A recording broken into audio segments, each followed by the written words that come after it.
Boa noite a todos, tudo bem com vocês? Espero que estejam bem, que a gente possa estar unidos nesse momento de recesso, nesse momento tão difícil para a nossa humanidade, para a nossa cidade, nosso país, e que Jesus possa estar à frente de todos os trabalhos, de todos os pensamentos, de cada coração, de todos os trabalhadores e das pessoas que também nos assistem dentro da nossa religião, da nossa casa de oração. Que Jesus ilumine a todos. Hoje nós vamos falar um pouquinho sobre um problema muito sério que acontece principalmente no Brasil, que são os transtornos de ansiedade. O Brasil, ele é o país mais ansioso do mundo, segundo a Organização Mundial da Saúde. Nos levantamentos, o índice, a porcentagem de pessoas que têm ansiedade no Brasil, elas batem recordes em relação a outros países. E isso é um problema muito sério, porque e tem um significado muito grande também, né, que nós vamos tentar entender um pouquinho aqui. E o que será então que acontece, né? E o que é essa ansiedade toda que o brasileiro, principalmente o brasileiro, sente em relação a outros países que têm menos ansiedade, mas que na verdade é um problema realmente mundial, né? E como a gente pode entender isso à luz do Espiritismo? O que tanto Kardec quanto também à luz do Evangelho, Jesus, nos trazem e também outros mentores em relação à questão da ansiedade. Antes de tudo, vale a pena entender um pouquinho qual que é esse mecanismo. Primeiro, é legal a gente saber que a ansiedade ela é algo natural do ser humano e até benéfica quando dentro de limites de normalidade. A ansiedade é aquilo que nos protege de situações perigosas, reais ou mesmo que a gente possa antever. Por exemplo, situações como atravessar a rua, não ir a bairros perigosos, trancar a casa à noite, tomar cuidado para se prevenir de algumas doenças. Agora, por exemplo, durante a pandemia, onde os níveis de ansiedade aumentaram muito, ela está ajudando a ansiedade, o medo de adquirir a doença, aí já o medo propriamente dito de adquirir a doença, porque o medo é conceitualmente alguma coisa relacionada a algo mais palpável, real, e a pandemia é algo real. Esse medo, ele faz com que nós deixemos de sair de casa por qualquer coisa, deixemos de nos aglomerar com outras pessoas, passemos álcool gel na mão, usemos a máscara, tomemos essa prevenção. Então, nesse aspecto, ele é muito bom, ajuda demais. O problema é quando ele fica exagerado. Quanto medo, quanto ansiedade passam a ser exagerados e passam a fazer parte da nossa mente, dos nossos pensamentos, das nossas reações físicas até, o tempo todo. Quando isso acontece, a pessoa normalmente começa a parar de conseguir prestar atenção no trabalho, prestar atenção na aula, o pensamento fica girando em torno disso, atrapalha o sono, atrapalha nas relações com as pessoas, porque você deixa de prestar atenção nos outros, a pessoa começa a ficar mais irritada. É tanto cortisol e adrenalina no sangue que chega um ponto que a pessoa chega a sentir fadiga até, de tanta adrenalina que está aquele sistema de defesa ativado desnecessariamente o tempo todo. Então, assim, ela passa a ser muito maléfica mesmo e atrapalhar demais as pessoas. Elas ficam irritadas, ficam mais agressivas, e ela nem entende o porquê. O pensamento está sempre lá na frente, sempre no futuro, um futuro imaginário e catastrófico. E isso traz um prejuízo enorme. Dentro do Espiritismo, Joana de Ângeles, que é a mentora do Divaldo Pereira Franco, que fez toda uma série de estudos psicológicos, né, com diversos livros, ela explica um pouco, tenta explicar um pouco para nós o que é essa ansiedade moderna, por que na sociedade de hoje os níveis de ansiedade subiram muito. Eu vou ler um trechinho aqui do que ela diz, né? O fenômeno do estresse generaliza-se frente ao volume de compromissos, da escassez de tempo para atender esses compromissos e da busca desesperada por melhores salários e comodidades, de divertimentos e prazeres, dando lugar à ansiedade, produzindo culpa e desarmonizando a estrutura emocional. Numa outra obra, chamada Obra Integral, ela complementa que a preocupação de parecer triunfador, ter sucesso, conseguir vencer a qualquer custo, ser o primeiro, ao sofrimento inútil de responder de forma semelhante aos demais, quer dizer, como se a gente fosse igual a todo mundo, como se a gente tivesse essa capacidade, a gente quer ser igual, ter o mesmo que o outro, esquecendo que cada um tem a sua personalidade, com as suas qualidades e seus defeitos. Então, vê alguém lá na rede social e quer ser igual a ele, vê alguém famoso e quer ser igual a essa pessoa. Cada um tem suas capacidades, isso gera ansiedade. De ser bem recebido e considerado, acaba por desumanizar essa pessoa, porque a gente quer viver tanto dentro de um padrão de beleza, quer viver tanto dentro de um padrão de riqueza, de sucesso a qualquer custo, que essa pessoa, a maioria das pessoas, acaba perdendo a sua própria individualidade, aquilo que tem de bom, as suas qualidades, a sua humanidade até, para viver uma vida que não é dele, que é uma vida de outra pessoa. E isso a gente vê de forma muito comum. Emmanuel também fala um pouco sobre a questão da ansiedade. Então ele diz o seguinte, tem no livro Encontro Marcado, que nós já conversamos antes, ele fala da ansiedade como ao sofrimento inútil da tensão mental que nos inclina à enfermidade e nos aniquila valiosas oportunidades de serviço. Ele chama a ansiedade de nuvem de imaginação que nos atormenta sem proveito, ameaçando-nos a organização emotiva. Quer dizer, ele chama ali de sofrimento inútil, que realmente é um sofrimento, a gente sofre por antecipação, sofre por alguma coisa que não aconteceu, projeta situações de forma catastrófica. O que nosso cérebro entende disso? Que a gente está de fato vivendo essa situação catastrófica. E aí o cérebro passa a liberar algumas substâncias, os neurotransmissores, e aí desencadeia todo o sistema hormonal, como se a gente estivesse ali submetido a uma situação ou muito desagradável, ou uma situação de grande estresse, sendo que isso está sendo uma coisa imaginada por nós, quer dizer, a gente nem está vivendo isso de fato, E isso ameaça, como diz Emmanuel, a nossa organização emotiva, e que acho muito interessante, que a gente precisa conversar disso, acaba aniquilando valiosas oportunidades de serviço, porque quando a gente não está no momento presente, a gente passa a viver no futuro, preocupado, imaginando coisas e tudo mais, a gente não vive o momento presente, a gente vive no futuro, a gente vive pensando em problema que nem existe, a gente vive projetando problemas, projetando catástrofe e deixa de fazer o que tem que ser feito agora,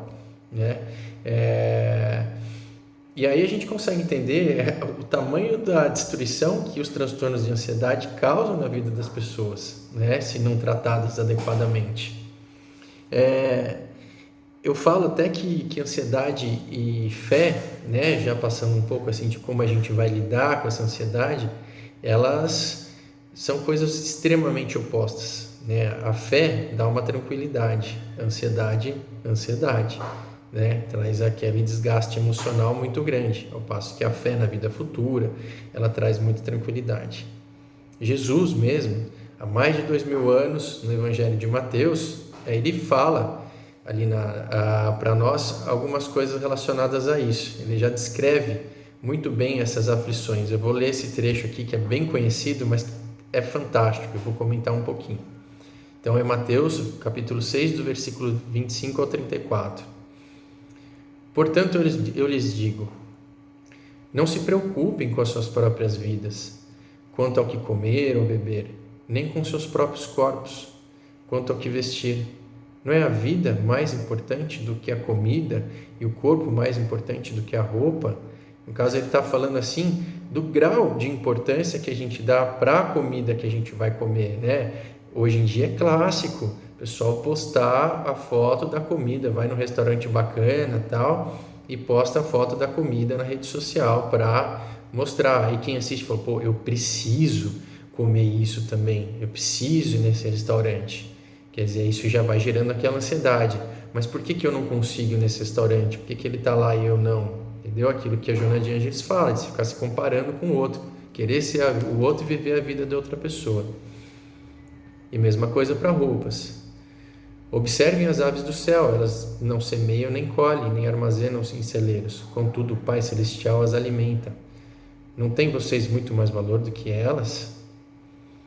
Quem de vocês, por mais que se preocupe, pode acrescentar uma hora que seja a sua vida? Olha que legal isso.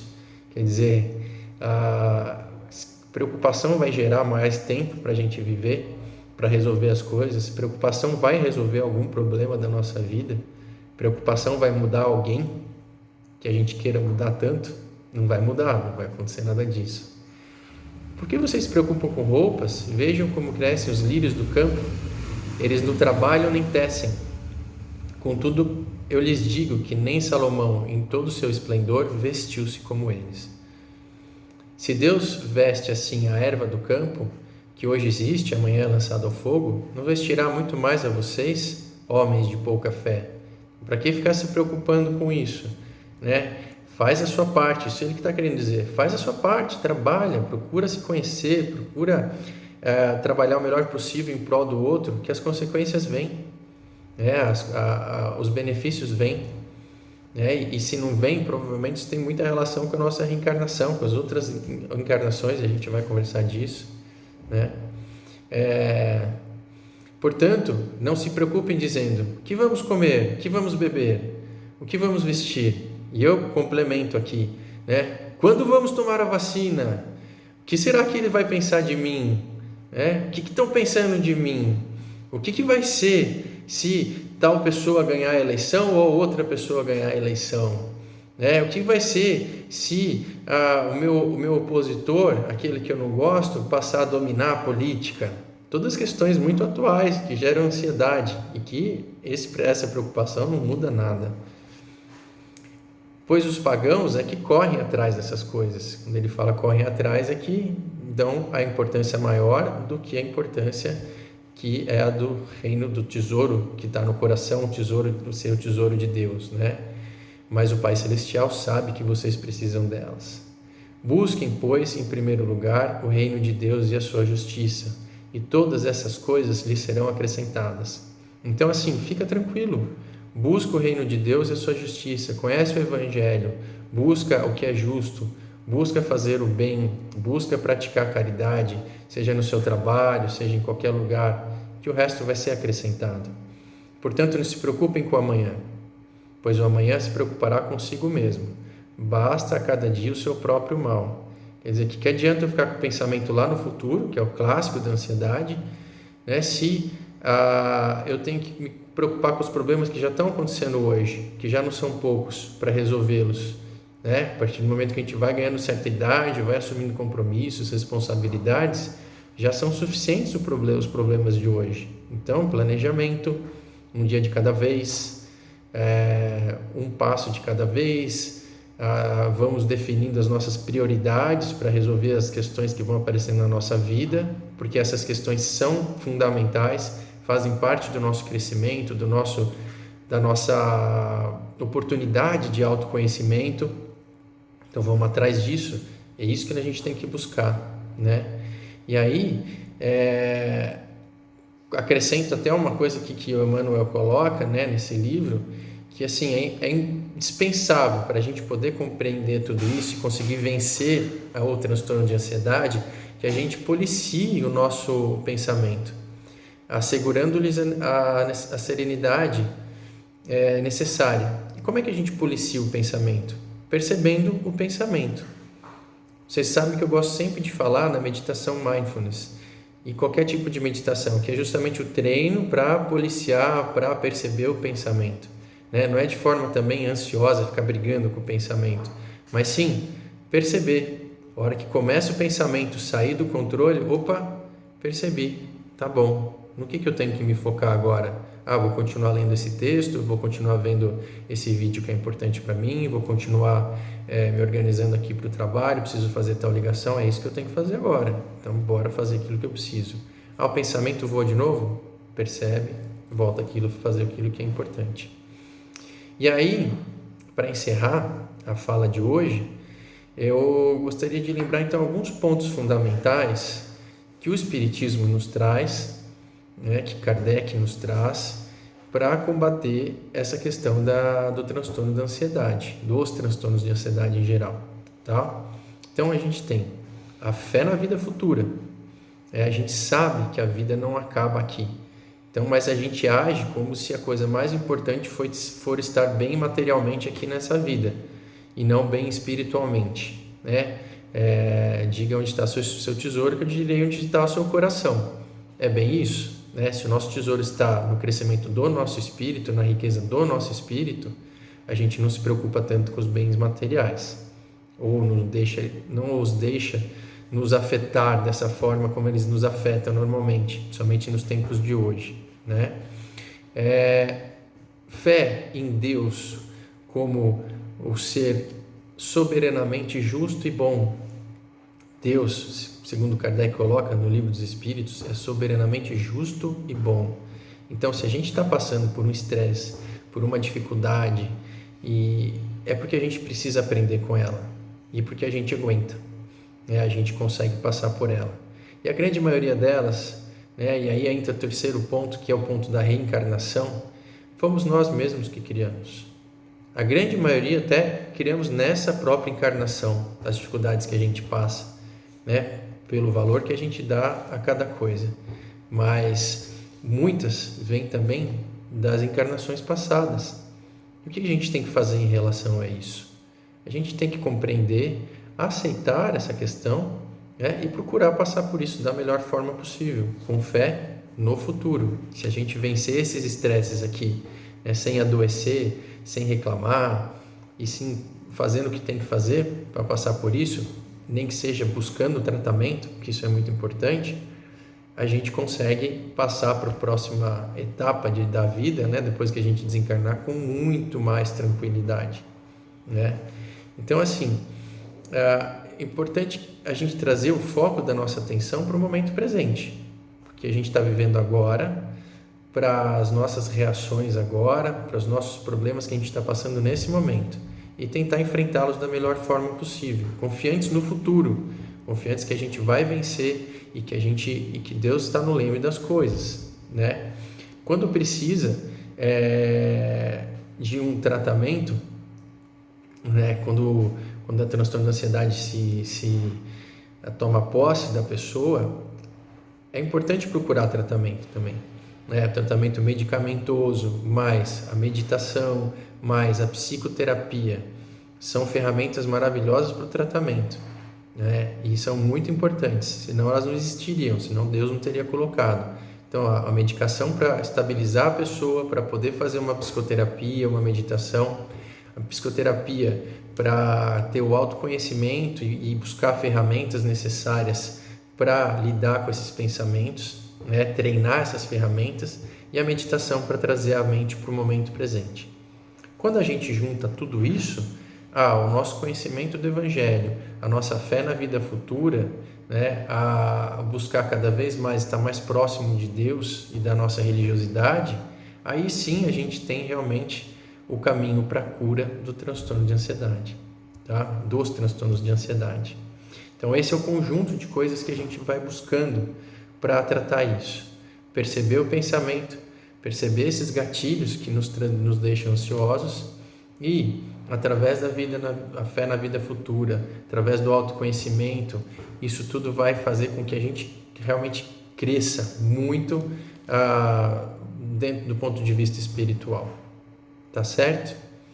É isso que eu tinha para dizer hoje, e fico à disposição ali, qualquer comentário no YouTube do Tuco, para qualquer dúvida. Um grande abraço a todos.